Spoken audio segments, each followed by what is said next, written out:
الحمد لوليه والصلاة والسلام على نبيه أما بعد فأعوذ بالله من الشيطان الرجيم بسم الله الرحمن الرحيم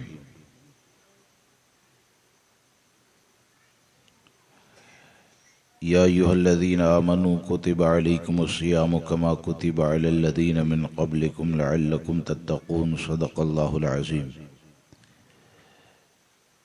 إن الله وملائكته يصلون على النبي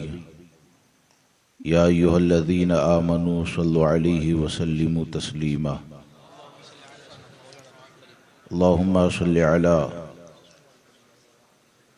سيدنا ومولانا محمد معدن الجود والكرم وآله الكرام وأصحابه العظام وابنه الكريم وبارك وسلم صلاة وسلاما عليك يا سيدي يا رسول الله صلى الله تبارك وتعالى عليك وسلم سامعین کرام و رفیقان گرامی،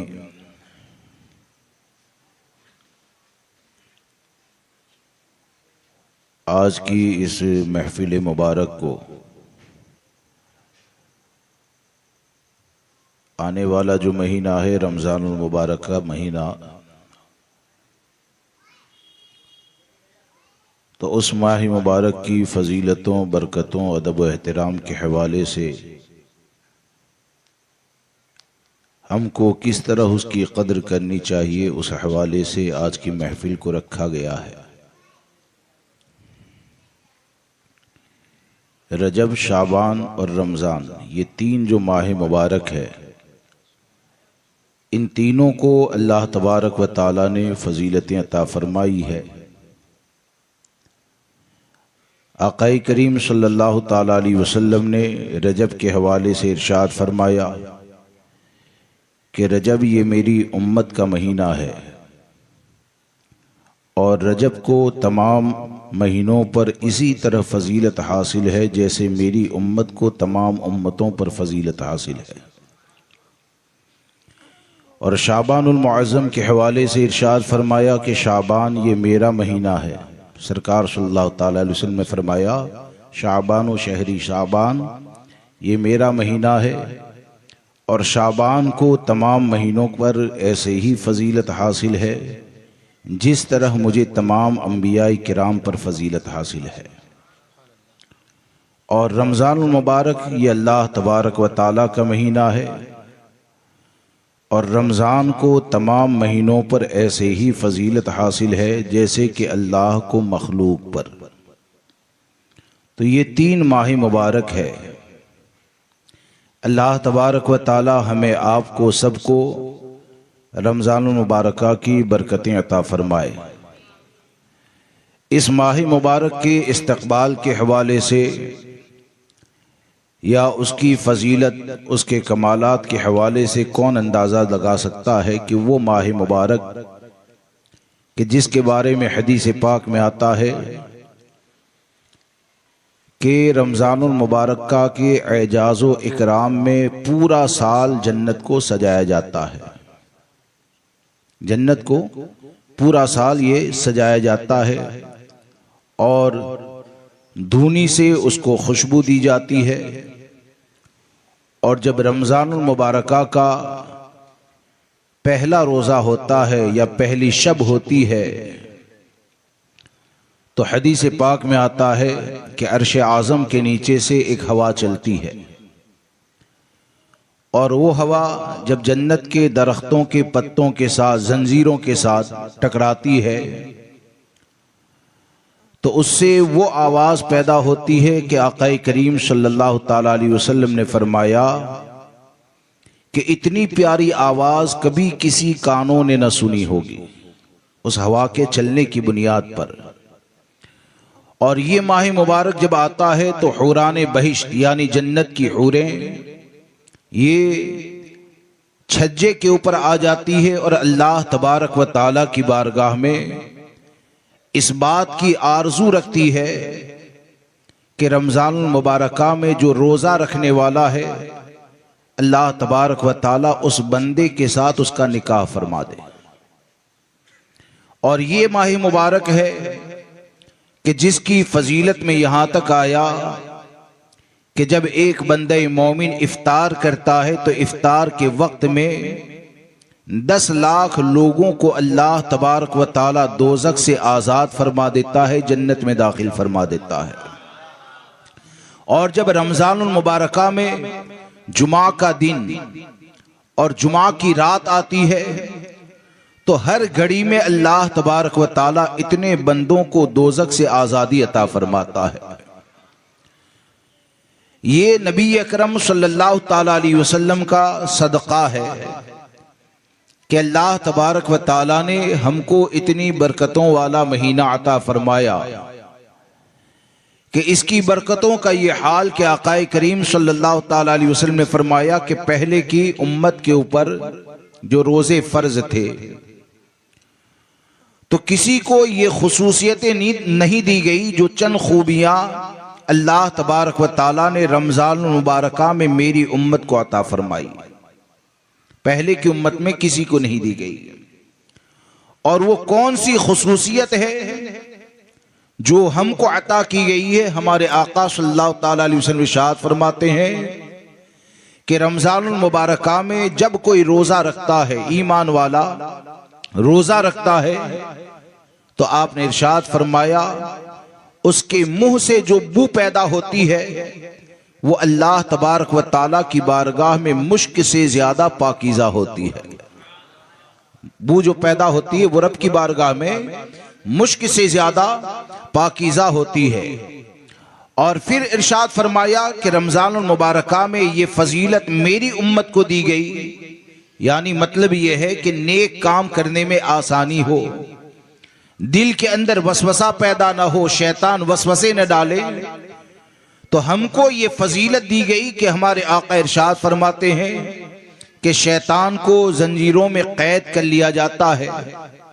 اور مہینوں میں شیطان کو آزاد کر دیا جاتا ہے۔ اور رمضان المبارکہ میں اور بہت سی برکتیں اللہ تبارک و تعالی نے عطا فرمائی ہے۔ فاروق اعظم رضی اللہ تبارک و تعالی جب یہ ماہ مبارک آتا تو آپ اس کا استقبال کرتے، اور استقبال کا اندازہ اس طرح ہوتا تھا، آپ اس طور پر استقبال کرتے تھے کہ آپ فرماتے کہ مرحبا اے ماہ مبارک، یہ وہ ماہ مبارک ہیں جو ہمیں پاک کرنے والا ہے۔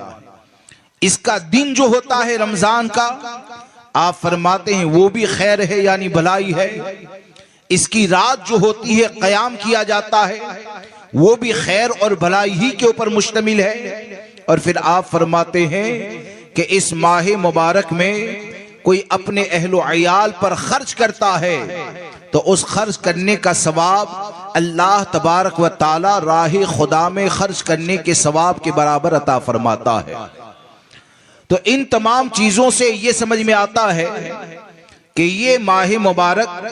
یہ اللہ تبارک و تعالیٰ کی عطا کردہ عظیم نعمت ہے۔ اللہ تبارک و تعالیٰ ہمیں آپ کو توفیق عطا فرمائے کہ اس ماہ مبارک کی صحیح طور پر قدر کریں۔ اور حضرت سلمان فارسی رضی اللہ تبارک و تعالیٰ ان سے نبی اکرم صلی اللہ تعالیٰ علیہ وسلم نے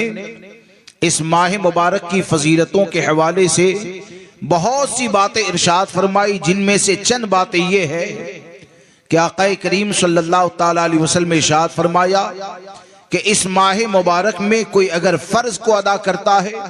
تو اللہ تبارک و تعالیٰ اس کو 70 فرائض کے ادائیگی کا ثواب عطا فرماتا ہے۔ اور پھر یہ کہ اس ماہ مبارک میں جب تک آدمی روزے سے رہتا، یعنی صبح صادق سے لے کر غروب آفتاب تک فرشتوں کی جماعت روزہ رکھنے والے کے لیے مغفرت اور بخشش کی دعا کرتی رہتی ہے۔ اور یہ کتنی بڑی فضیلت ہے کہ رب کی رضا کے لیے آپ نے اس ماہ مبارک کا ادب کیا، فرائض کی حفاظت کی۔ تو آپ اگرچہ قرآن کی تلاوت میں نہ ہو، آپ اگرچہ ذکر و اذکار نہ کرتے ہو، آپ اگرچہ کاروبار میں رہیں، سو جائیں، لیکن حال اور معاملہ یہ ہوتا ہے کہ جب فرشتوں کی جماعت روزہ رکھنے والے کے لیے مغفرت اور بخشش کی دعا کرتی ہے تو کیا اس سے یہ سمجھ میں نہیں آتا ہے کہ اس ماہ مبارک کو اللہ تبارک و تعالی نے جو فضیلتیں اور برکتیں عطا فرمائی ہے، یہ سب جاننے کے بعد بھی اگر ہم اس کی برکتیں حاصل نہ کر پائے تو یہ ہمارے لیے بہت بڑے افسوس کا مقام ہے، بلکہ نیک عمل کے اجر و ثواب کو اتنا زیادہ بڑھا دیا جاتا ہے کہ اگر آدمی سوچے تو اس کے بارے میں تصور بھی نہیں کر سکتا کہ یہی ماہ مبارک ہے کہ جس کے حوالے سے ہمارے آقا نے ارشاد فرمایا کہ کوئی اگر روزدار کو افطاری کرواتا ہے تو اللہ تبارک و تعالی اسے گردن آزاد کرنے کا ثواب عطا فرماتا ہے۔ مطلب یہ ہے کہ ایک غلام کو آزاد کرنے کا ثواب دیا جاتا ہے۔ عرض کی گئی یا رسول اللہ علیہ الصلوۃ والسلام،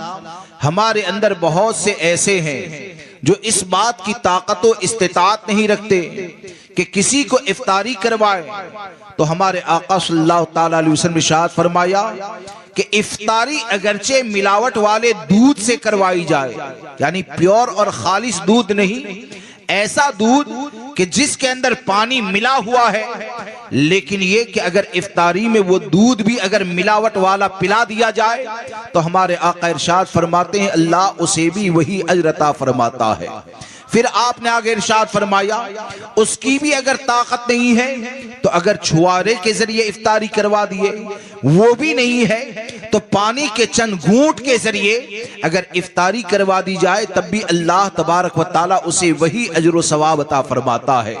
تو یہ کون سی ساعتوں کی برکتیں ہیں کہ عمل مختصر ہوتا ہے، اجر و ثواب زیادہ ہوتا ہے، تو یقیناً یہ رمضان المبارکہ کی برکتیں ہیں۔ بلکہ حد تو یہ ہے کہ روزہ رکھنے والے کا اگر احترام کیا جائے، جیسے کہ رمضان المبارکہ میں بہت سے لوگ مزدوری کرنے والے ہوتے ہیں، کام کرنے والے ہوتے ہیں، اور کام کرنے والے جب روزدار ہوتے ہیں نا تو اس کے حوالے سے اتنی بڑی بشارت ہے کہ اگر مالک اپنے نوکر کے کام میں رمضان میں تخفیف کر دے، یعنی ایسے نوکر کے بارے میں جو خود روزے سے ہیں، بغیر روزے والے کی بات نہیں کرتا، جو خود روزے سے ہیں، اگر اس کے کام کے اندر کمی کر دیتا ہے، اس کے روزے کا احترام کرتے ہوئے،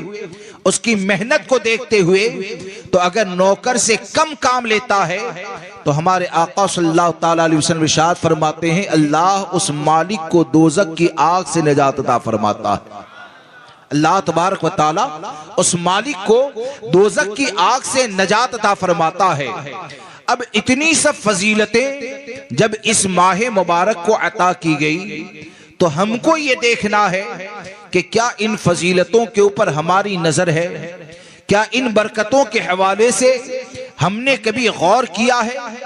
حقیقت یہ ہے کہ جو ان فضیلتوں کا اندازہ لگائے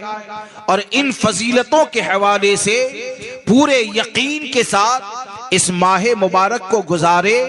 تو ماہ مبارک کا استقبال کرنے والے کا حال یہ ہوگا کہ وہ ماہ مبارک کا ادب و احترام کرے گا، یعنی خود بھی روزہ رکھے گا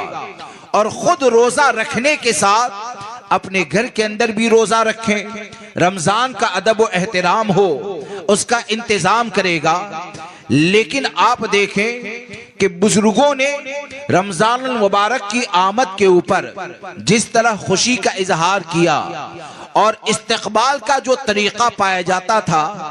اور آج ہم میں سے اکثر لوگوں کا جو طریقہ ہے، ان دونوں کے اندر آپ دیکھیں گے تو زمین و آسمان کا آپ کو فرق نظر آئے گا کہ وہ طریقہ یہ تھا کہ شعبان المعظم کا مہینہ آتا تو ایسا نہیں ہے کہ رمضان المبارکہ کا ہم ہی انتظار کرتے ہیں، صحابہ کرام انتظار نہیں کرتے تھے، ہم سے زیادہ شدت کے ساتھ رمضان المبارکہ کے چاند کا انتظار وہ کیا کرتے تھے،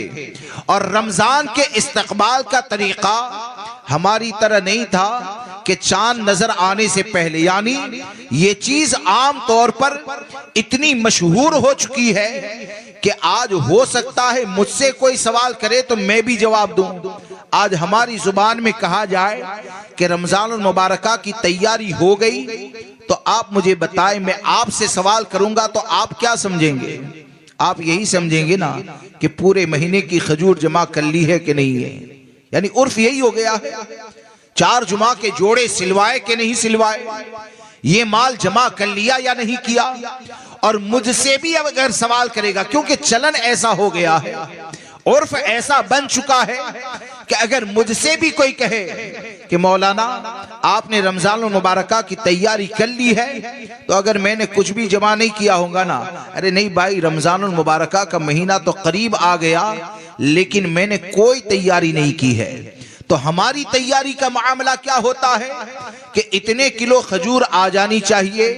کستر آ جانا چاہیے، فلاں چیز آ جانی چاہیے، تو سوچتے ہیں کہ رمضان سے پہلے ہم نے تیاری کر لی، ہم فارغ ہو گئے۔ لیکن آپ قربان جائیں کہ صحابہ کرام رضوان اللہ تعالی علیہ مجمعین کی جماعت اس ماہ مبارک کا اگر استقبال کرتی تھی نا، تو ان کا معاملہ یہ ہوتا تھا کہ شعبان المعظم کے مہینے میں ان کے کاروبار کے معاملات، ان کے لین دین کے معاملات، ان تمام چیزوں سے وہ اس طور پر فارغ ہو جاتے تھے کہ رمضان المبارکہ کا چاند نظر آ جاتا نا، تو رمضان المبارکہ کا مہینہ وہ اللہ کی عبادت کے لیے خاص کر لیا کرتے تھے، ذکر و اذکار کے لیے خاص کر لیا کرتے تھے۔ اور آقا کریم صلی اللہ تعالی علیہ وسلم کے حوالے سے یہ آتا ہے، اور حقیقت یہ ہے کہ ہمارے آقا صلی اللہ تعالی علیہ وسلم سے بڑھ کر نہ کوئی سخی آیا ہے، نہ کوئی سخی آ سکتا ہے۔ اسی لیے تو فرمایا گیا نا کہ مانگیں گے مانگے جائیں گے، منہ مانگی پائیں گے، سرکار میں نہ لاہ نہ حاجت اگر کی ہے۔ لیکن اس ماہ مبارک میں یعنی روایت کے اندر یہ آتا ہے کہ نبی اکرم صلی اللہ تعالی علیہ وسلم کی سخاوت کا دریا یہ تو ہمیشہ رہتا ہی تھا، لیکن یہ ماہ مبارک جب آتا تھا تو اس ماہ مبارک میں نبی اکرم صلی اللہ تعالی علیہ وسلم کی سخاوت اور زیادہ اس طرح ہو جاتی تھی جیسے کہ کوئی بہت تیز ہوا چلتی ہے نا، اسی طرح آقا کریم صلی اللہ تعالی علیہ وسلم کثرت سے اللہ کی راہ میں مال کو خرچ کرتے تھے۔ تو ہم اگر کامیاب ہونا چاہتے ہیں تو ہمارے لیے کامیابی کا ذریعہ کیا ہے؟ ہمارے لیے کامیابی کا ذریعہ یہ ہے کہ موجودہ وقت میں جو ماحول ہو چکا ہے، موجودہ وقت میں جو حالات ہو چکے ہیں، اس کے مطابق رمضان المبارکہ کا استقبال نہ کریں، بلکہ صحابہ کرام کی زندگی کو دیکھیں کہ جنہوں نے نبی اکرم صلی اللہ تعالی علیہ وسلم کی بارگاہ میں رہ کر تربیت حاصل کی، اور وہ تربیت کو حاصل کرنے کے بعد ان کا جو رمضان المبارکہ کے استقبال کا طریقہ ہوتا تھا، اسی طریقے کو اگر اپنائیں اور اس ماہ مبارک کو عبادت کے لیے خاص کریں، توبہ استغفار کے لیے خاص کریں، نیک کاموں کے لیے خاص کریں، تو یہ طریقہ ایسا ہوگا کہ صحیح معنوں میں ہم نے بزرگوں کو دیکھ کر ماہ مبارک کا استقبال کیا ہے۔ اور یہ طریقہ اگر نہ رہے تو صرف یہ کہ جو چیزیں ہوتی ہیں، حال یہ ہوتا ہے کہ رمضان المبارکہ میں ہمارے بزرگوں نے تو یہ فرمایا کہ رمضان المبارکہ کا مہینہ آئے نا تو کاروبار میں کچھ کمی کر دو، ہاں کاروبار میں کچھ کمی کر دو۔ حالانکہ یہ روایت میں آتا ہے کہ رمضان المبارکہ میں روزی میں برکتیں عطا کی جاتی، اور ہم دیکھتے بھی ہیں رمضان المبارکہ میں رزق میں برکتیں عطا کی جاتی ہے، لیکن یہ کہ بہت سے لوگ کاروبار کی بنیاد پر، یعنی ہوتا یہ ہے کہ کئی بار روزوں سے بھی غافل ہو جاتے ہیں۔ کاروبار کی بنیاد پر کاروبار کرنے والا اگر رات میں چکن بیچتا ہے نا، تو ہوتا یہ کہ 10 دن والی تراویح کہاں ہوتی، یعنی ایک قرآن کہاں ختم ہوتا ہے، تو 10 دن میں جا کر ایک قرآن ختم کر لیا۔ اب کیا کریں گے؟ بولے کہ مغرب کے بعد سے دکان کے اوپر جا کر بیٹھ جائیں گے، مرغیاں بیچیں گے، سامان بیچیں گے، اور اگر کاروبار چل گیا تو وہ یہ سوچتا ہے کہ ہم نے بہت زیادہ برکتیں حاصل کر لی۔ آپ ذرا غور کیجئے کہ رمضان المبارکہ میں اگر آپ نے اس کا ادب نہ کیا، احترام نہ کیا، روزے نہ رکھ پائے، تراویح نہ پڑھ پائے، اور اس کے بعد اگر آپ نے لاکھوں روپیوں کو بھی جمع کر لیا تو اسے برکت نہیں کہا جائے گا، بلکہ اسے یہ کہا جائے گا کہ یہ تمہارے لیے ایسی مصیبت ہے کہ تم نے رمضان کی قدر نہ کی اور مال کو جمع کر لیا۔ ارے آقا کریم صلی اللہ تعالی علیہ وسلم نے تو رمضان المبارکہ کی فضیلتوں اور برکتوں کے حوالے سے، یعنی اس کی جو فضیلت ہے نا، اس کو پوشیدہ رکھا گیا ہے، اس کو چھپا کر رکھا گیا ہے، اور ہمارے آقا اس ماہ مبارک کے حوالے سے ہم کو یہ اشارہ عطا فرماتے ہیں کہ آپ فرماتے ہیں کہ اگر میری امت کو پتا چل جائے کہ رمضان المبارکہ کا مہینہ کیا ہے تو میری امت اس بات کی تمنا کرے گی کہ کاش کہ اللہ تبارک و تعالی پورے سال کو رمضان المبارک بنا دیتا، اور رمضان المبارکہ میں اگر ایک روزہ بھی چھوڑ دیا، چاہے کاروبار کے چکر میں، چاہے مال کو جمع کرنے کے چکر میں، بغیر عذر شرعی کے اگر رمضان المبارکہ میں ایک روزہ چھوڑ دیا جائے تو اس میں جو اجر و ثواب رکھا گیا ہے نا، اس اجر و ثواب کا اندازہ کون لگا سکتا ہے؟ یہاں تک فرمایا کہ کوئی پوری زندگی اگر روزے رکھتا رہے لیکن رمضان المبارکہ کا ایک روزہ اگر چھوڑ دیا نا تو پوری زندگی کے روزے رمضان المبارکہ کے ایک روزے کے برابر نہیں ہو سکتے ہیں۔ اور یہ تو وہ ماہ مبارک اور روزوں کو یہ فضیلتیں اور برکتیں حاصل ہے۔ آپ نے علماء سے سنا ہوگا نا کہ ایک روایت کے اندر یہ آتا ہے کہ جب کوئی بندہ نیکی کرتا ہے تو اللہ تبارک و تعالی اس نیکی کا ثواب اسے 10 سے لے کر 700 تک عطا فرماتا ہے۔ 10 گنا سے لے کر 700 گنے تک اس کو ثواب عطا کیا جاتا ہے۔ لیکن یہ جو روزہ ہے نا، اس کے ثواب کے حوالے سے علماء سے آپ نے نہیں سنا کہ یہ فرمایا گیا کہ روزہ میرے ہی لیے ہیں اور اس کی جزا میں ہی دوں گا، یا یہ کہ میری طرف سے جزا دی جائے گی؟ تو یہ جو جزا اللہ تبارک و تعالی عطا فرمائے گا، حالانکہ ہر عمل کی جزا، ہر عمل کا بدلہ یہ اللہ تبارک و تعالی عطا فرمانے والا ہے، لیکن شارحین یہ کہتے ہیں کہ اس کا ایک معنی یہ ہو سکتا ہے کہ روزے کا جو اجر و ثواب رکھا گیا ہے نا، تو اس کے اجر و ثواب کے حوالے سے فرشتوں کو بھی علم نہیں ہے کہ کتنا زیادہ اس میں ثواب رکھا گیا ہے۔ اور جب روزہ کوئی رکھتا ہے نا تو اسے 2 خوشی حاصل ہوتی ہے، ایک تو افطاری کے وقت میں، اور دوسری خوشی جب کل میدان محشر میں اٹھایا جائے گا تو اللہ تبارک و تعالی اسے اپنا دیدار نصیب فرمائے گا۔ اللہ تبارک و تعالی اسے اپنا دیدار نصیب فرمائے گا۔ تو ایک معنی یہ بیان کیا کہ یہ جو کہا نا کہ روزہ میرے ہی لیے ہے اور اس کی جزا میں ہی دینے والا ہوں، تو علماء نے یہاں تک فرمایا کہ رمضان المبارکہ میں روزہ رکھنا یہ اتنا بہترین اور فضیلت والا عمل ہے کہ اس کے بدلے میں بے شمار اجر و ثواب عطا کیا جاتا ہے، یعنی 700 گنا سے زیادہ ملنا یہ تو لازم ہے۔ اور اس کے علاوہ یہ بھی ہو سکتا ہے اس کا معنی کہ اس کے اجر و ثواب میں بدلہ یہ ہوگا کہ ہم اگر رمضان المبارکہ کے روزے رکھیں گے تو یہ روزے کی برکتوں کی بنیاد پر جنت میں اللہ کا دیدار عطا کیا جائے گا۔ اب اتنی بڑی فضیلت والا مہینہ اللہ تبارک و تعالیٰ نے ہم کو عطا فرمایا، تو ہم کو یہ چاہیے کہ اس ماہ مبارک کی قدر کریں، اس ماہ مبارک کا ادب و احترام کریں اور شریعت کی پابندی کریں۔ اور مقصد یہ ہوتا ہے، یعنی رمضان المبارکہ کا یہ جو مہینہ اللہ نے عطا فرمایا، اس کا مقصد کیا ہے؟ کیا صرف کھانے پینے سے رک جانا یہی مقصد ہے؟ آپ رمضان المبارکہ میں دیکھیں گے کہ روزہ رکھنا ہے تو رات میں کیا کریں گے؟ بولے کہ کرکٹ کھیلیں گے۔ ہاں، رات میں کرکٹ کھیلیں گے۔ کیا کریں گے؟ بولے کہ کیرم بورڈ کھیلیں گے۔ کیا کریں گے؟ تو بولے کہ راندیر جائیں گے اور سڑے ہوئے دیوبندیوں کے وہاں جا کر تندوری کھائیں گے، پارٹی رکھی جاتی ہے اور نہ جانے کیا کیا کیا جاتا۔ یہ ہنسنے والی بات نہیں ہے، یہ رونے کا مقام ہے کہ وہ رمضان المبارکہ کا مہینہ کہ جس میں اتنی زیادہ فضیلتیں ہیں، اتنی زیادہ برکتیں ہیں کہ اتنے زیادہ لاپرواہ ہو جائے کہ سڑے ہوئے دیوبندی کے وہاں سے چکن کو خریدا جائے یا سموسے خریدے جائے یا رول خریدا جائے یا پراٹھے خریدے جائے اور اس کو باقاعدہ طور پر معاذ اللہ رب العالمین مساجد میں افطاری کے لیے بھیجتے ہیں اور بیچتے ہیں، تو یہ سوچتے ہیں کہ یہ پہنچا دو میرے باپ کے ایصال ثواب کے لیے، یہ پہنچا دو میرے خاندان کے ایصال ثواب کے لیے، یہ پہنچا دو فلاں کے ایصال ثواب کے لیے۔ آپ نے کبھی اس بات پر غور کیا کہ ایک مسلمان روزے کی حالت میں پانی پینے سے رک جاتا ہے، روزے کی حالت میں کھانے سے رک جاتا ہے،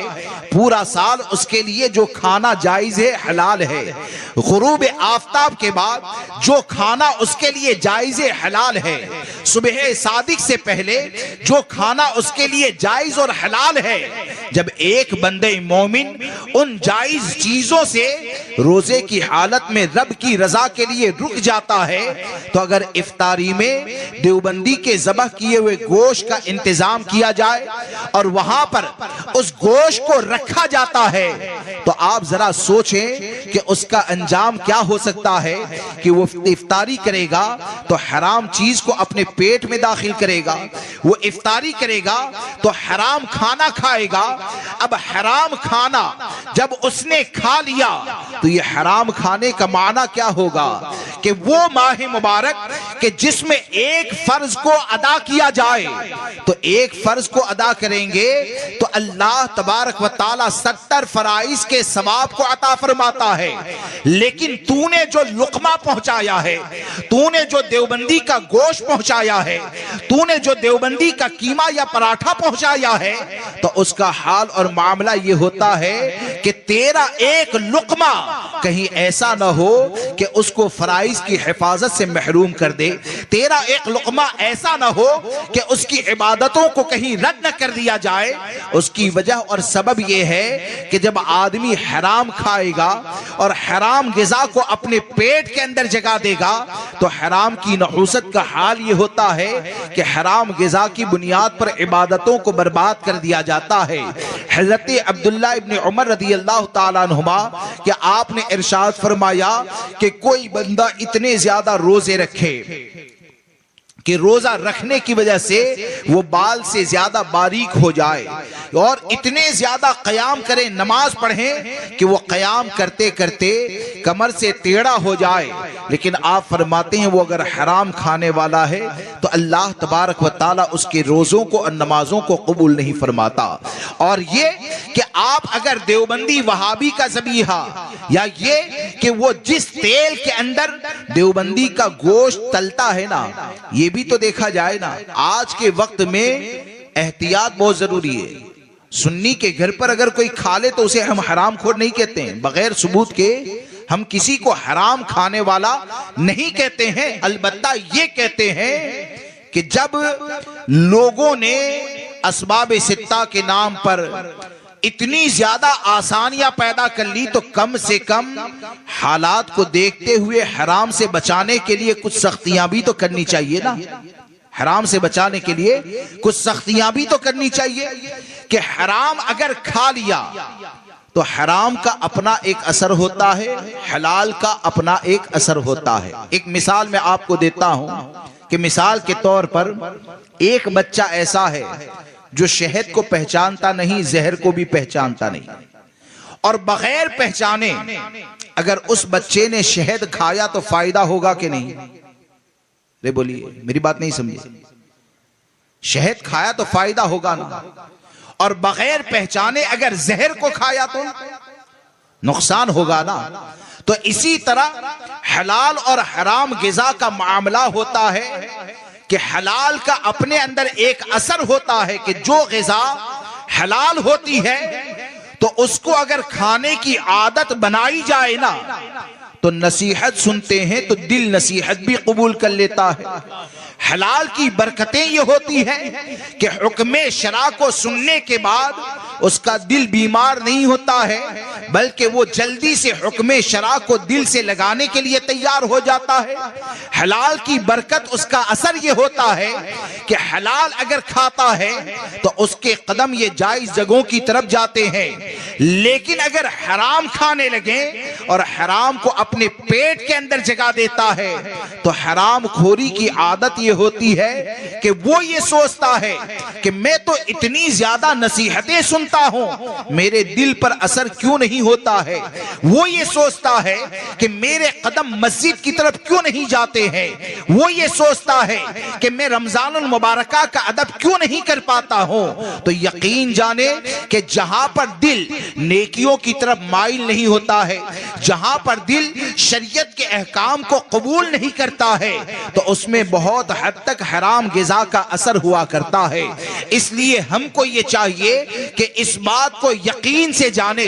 کہ بکرے کا گوشت جو ہوتا ہے نا، یا بڑے کا گوشت ہو یا کوئی بھی گوشت ہو، آپ اگر یہ سوچتے ہیں کہ اس کے ذریعے طاقت پیدا ہوتی ہے تو اس بات کو یاد رکھ کر چلنا کہ اگر دیوبندی کے وہاں سے چاہے آپ بکرا لا کر کھائے، چاہے آپ مرغی لا کر کھائے، چاہے قیمہ لا کر کھائے، یا جس کڑھائی میں دیوبندی کا ذبح کیا ہوا گوشت اس کو تلا جاتا ہے، اس کو بنایا جاتا ہے، وہاں پر جا کر آپ آلو کے بھجیے لا کر کھائیں، آپ کچھ بھی کھائیں گے نا تو یہ طاقت دینے والی چیز نہیں ہے، بلکہ حرام غذا یہ آپ کے دل کو مردہ کر دے گی۔ اگر اس کی جگہ پر آپ نے حلال کمائی میں سے سوکھی روٹی کے ذریعے اگر افطار کی تو انشاءاللہ اس سے تمہارے دل میں نورانیت پیدا ہو جائے گی۔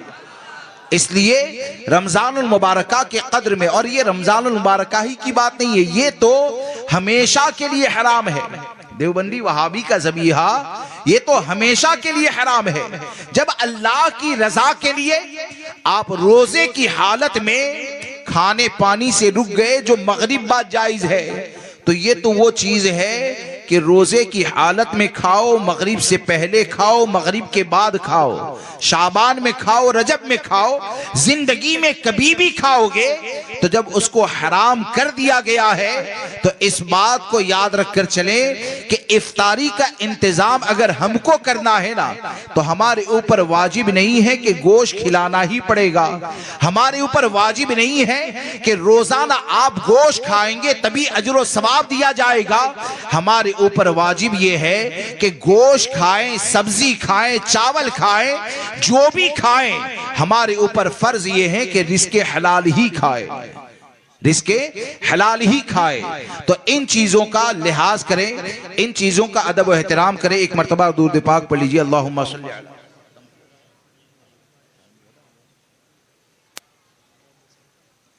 ایک آخری بات آپ کو عرض کر دوں،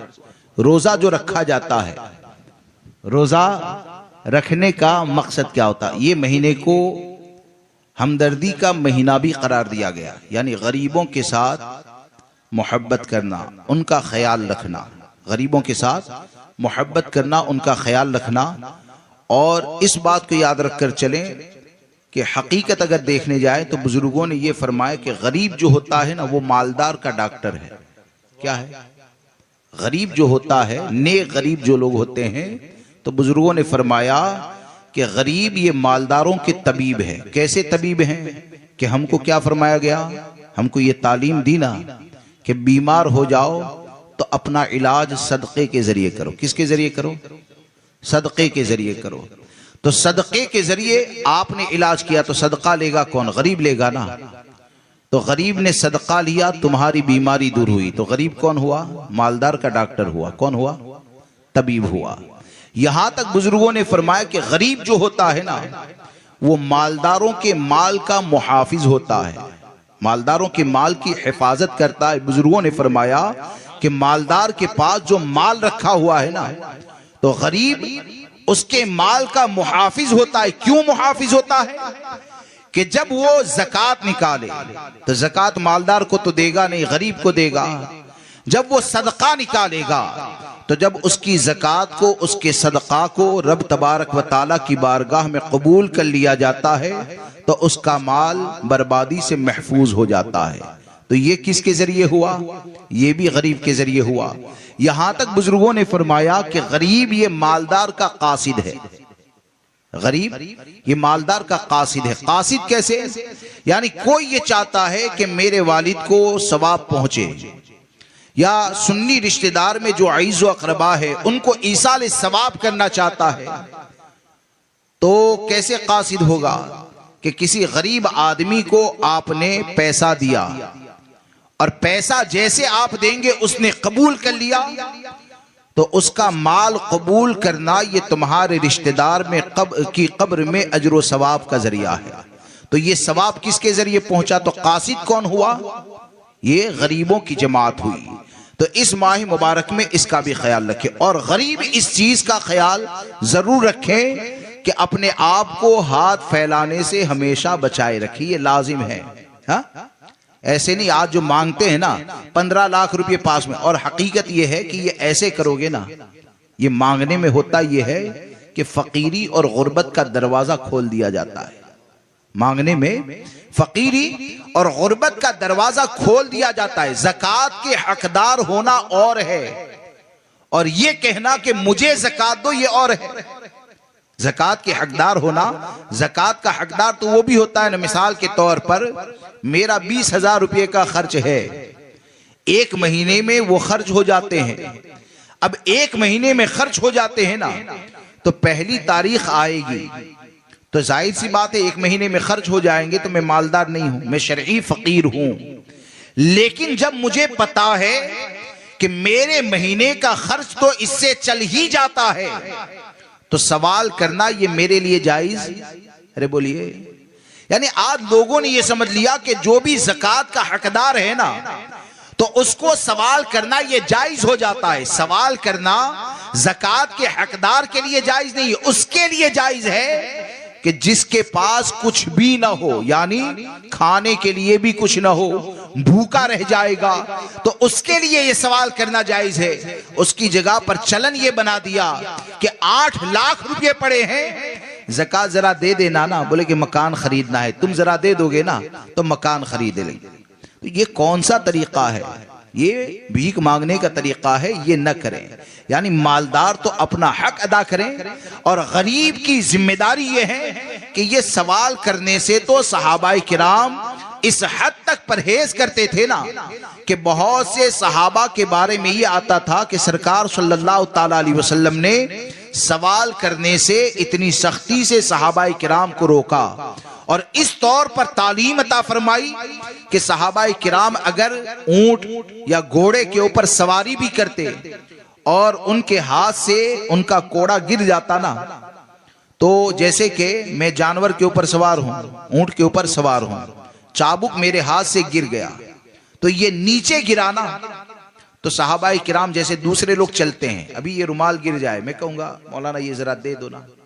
تو صحابہ کرام اگر دوسرے لوگ زمین پر چلتے ہوتے نا تو پھر بھی ان کو یہ نہیں کہتے کہ میرے چابک کو اٹھا کر دے دو، اس کو بھی وہ اسی میں سمجھتے تھے کہ یہ سوال کرنا ہے. یعنی اتنا زیادہ احتیاط کرتے تھے. تو ہم اللہ تبارک و تعالیٰ کی بارگاہ میں دعا کریں، سرکار غوث پاک کا صدقہ مانگیں، لیکن یہ کہ جہاں تک ہو سکے یعنی آپ کو اگر سوال کرنا ہے تو سوال کرنے سے پہلے بھی علماء سے پوچھ لیں کہ آپ کے لیے سوال کرنا یہ جائز ہے یا ناجائز و حرام ہے. اور آخر میں چلتے چلتے ایک بات یہ کہ ہم کچھ بھی کہیں کچھ بھی بولیں، ہم کو سب سے پہلے اپنے اصلاح کی فکر کرنی ہے. کوئی اگر حسد کے اندر ہمارے خلاف کچھ الزام لگانے لگے تو کیا اس سے یہ جائز تو نہیں ہو جاتا ہے کہ ہم ایسی باتیں کہیں جو ان میں نہ ہو؟ یہ جائز تو نہیں ہو جاتا ہے. کوئی اگر مخالفت میں، دشمنی میں، حسد میں اگر وہ ہلاکت کے راستے کی طرف جاتا ہے تو یہ بیوقوفی ہے کہ ان کے پیچھے چل کر ہم بھی ہلاکت کے راستے کی طرف جائیں. ہمارے اوپر لازم یہ ہے کہ ہم چاہے کسی کی تائید کریں، چاہے کسی کی مخالفت کریں، چاہے کسی کے سپورٹ میں میسج بنے، چاہے کسی کے رد میں میسج بنے، ہمارے دل کے اندر ثبوت شرعی کے ساتھ پورا یقین یہ ہونا چاہیے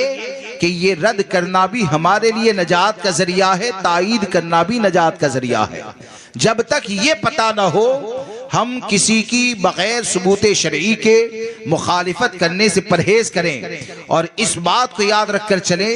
کہ ہم جو بھی کرتے ہیں اللہ تبارک و تعالی جانتا ہے۔ اللہ تبارک و تعالی مجھے آپ کو سب کو رمضان المبارکہ کی قدر کرنے کی توفیق عطا فرمائے۔ بولنے میں جانے انجانے اگر مجھ سے کوئی غلطی ہو گئی ہو تو آپ سب کو گواہ بنا کر توبہ کرتا ہوں۔ استغفر اللہ ربی من کل ذنب واتوب الیہ، لا الہ الا اللہ محمد رسول اللہ صلی اللہ تعالی علیہ وسلم۔ السلام علیکم۔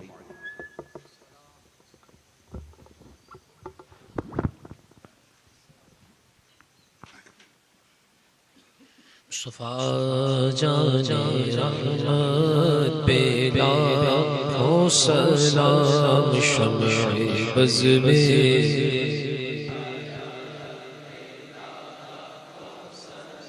ہم غریبوں کے آقا پہ بے حد درود، غم فقیروں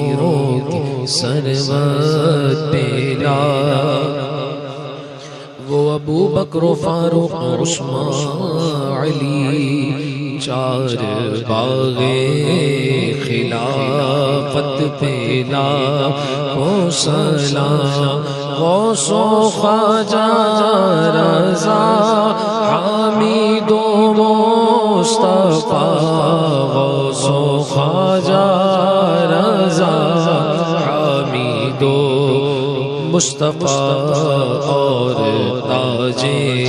شریعت پہ لاکھوں سلام، یا نبی سلام علیکہ،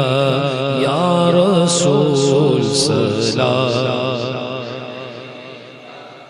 یا حبیب سلام علیکہ، صلاۃ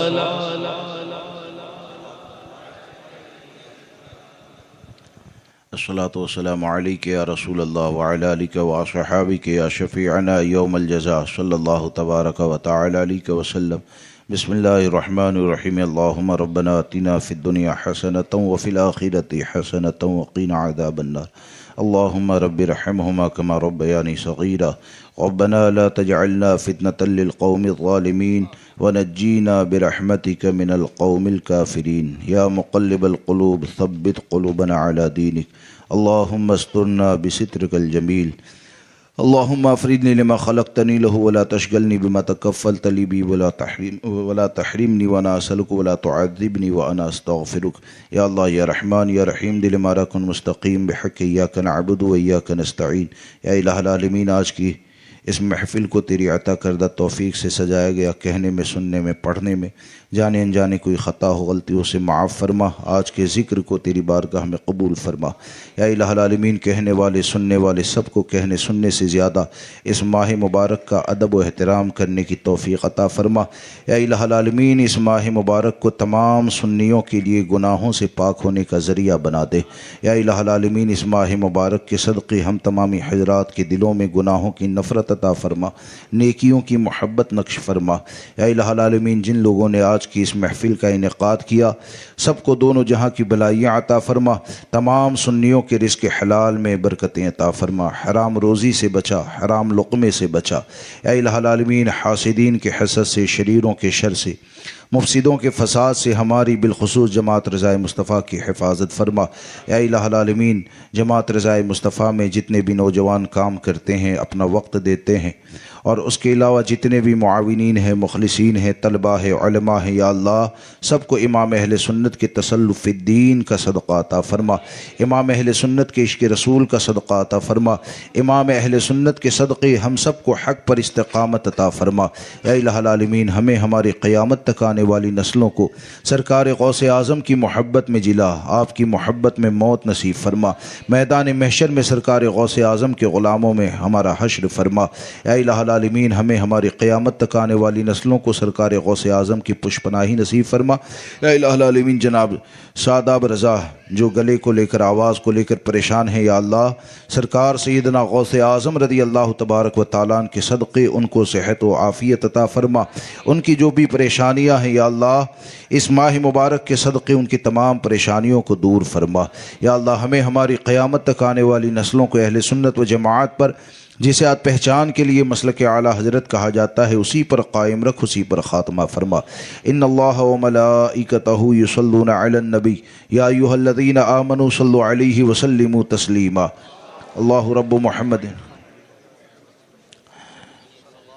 اللہ رب محمد صلی اللہ علیہ وسلم نحن عباد محمد صلی اللہ علیہ وسلم وعلی ذویہ وآلہ ابد الدہور وکرما۔ یا الہ العالمین معین خان جو بیمار ہیں یا اللہ